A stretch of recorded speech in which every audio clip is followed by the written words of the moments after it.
Why the world needs sensitive people. Welcome to my channel, Habit Compass. Today, we're jumping right into some truly profound concepts from a beautiful piece called The Gift of the Unguarded Heart. If you've ever been told, that you're too sensitive, or if you've ever just felt completely overwhelmed by the sheer noise of the world around you, well, this video is absolutely for you.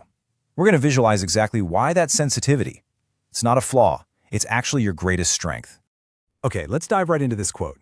You haven't numbed out, you stayed permeable.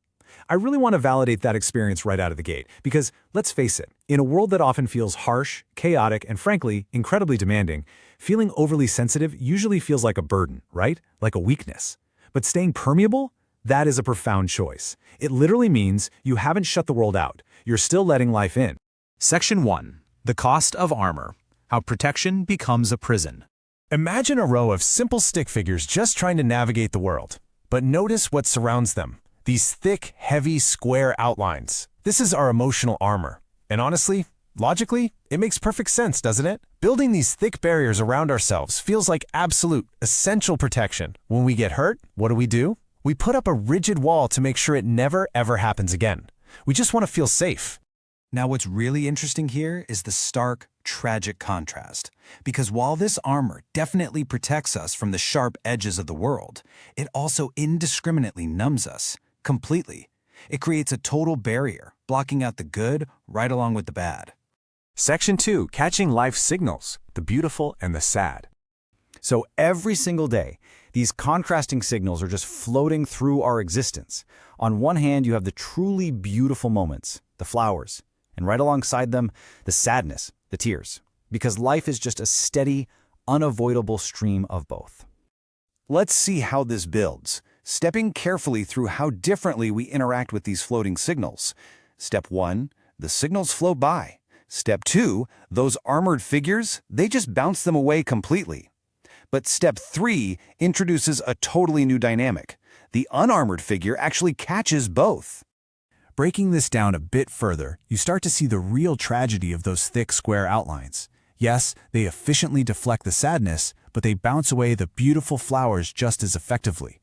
Meanwhile, the unarmored stick figure is absorbing the full, profound impact of both of those experiences. Section 3. The Unguarded Connection. Processing the full spectrum. Here is the profound reality of that unarmored experience. First, they catch the sad tear. And yeah, they legitimately feel the pain, they look sad. But because their hands and hearts are still open, they also catch the beautiful flower. And when they do, they look so joyful. This is the whole shebang right here. It allows them to process the full spectrum.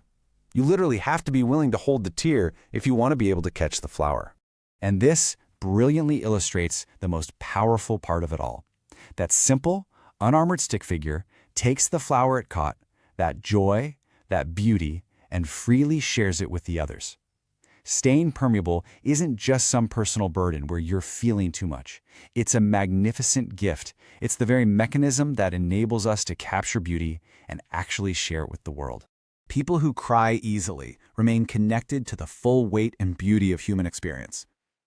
I just want to let that sink in for a second. It is absolutely not a flaw to cry easily. It means you're fully connected. You are carrying the weight, for sure, but you are also granted access to the pure beauty of what it means to be alive. Section 4. True emotional courage. Reframing vulnerability. So the crucial point is, how do we actually define this courage? Well, emotional courage is the brave act of remaining unarmored, feeling the sadness and catching the joy in order to stay fully connected to the human experience. Because, in a world full of floating tears and flowers, the easy thing to do is build a rigid wall. Redefining bravery means realizing that the truly courageous thing to do is to keep your heart completely open. I want to leave you with a lingering question to reflect on today. Is your armor protecting you, or is it isolating you from the beauty of experience? Take some time to quietly reflect on the true cost of those defensive walls we all tend to build. If you learned something new, subscribe to the channel for building better habits through navigating Compass and share your thoughts in the comments. I'd love to hear from you.